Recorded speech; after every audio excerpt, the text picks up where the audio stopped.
আজকে বাড়িতে কেউ নেই, ফুচকা খাওয়ার থেকে আমাকে কেউ আটকাতে পারবে না। দারুণ।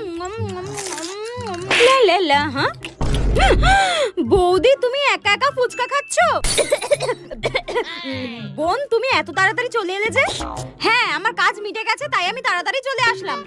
ও, অনেক খেয়েছো, এবার আমাকে দাও, আমি খাবো। জানতাম তো তুই খাবি। আমার মাথায় একটা দারুণ প্ল্যান এসেছে। শাকচুনি, তোকে আজকে টাইট দিয়েই ছাড়বো আমি। কি হলো?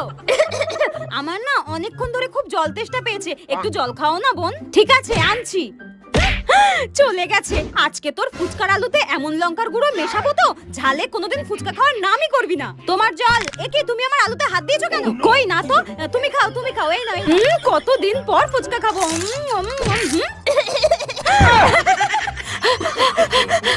আর কোনোদিন খাবি? ঠিক হয়েছে, ঠিক হয়েছে। বৌদি, তুমি আমার ফুচকাতে ইচ্ছা করে ঝাল মিশিয়েছো, তাই না? ঠিক করেছি। দাঁড়াও, আমি মাকে সব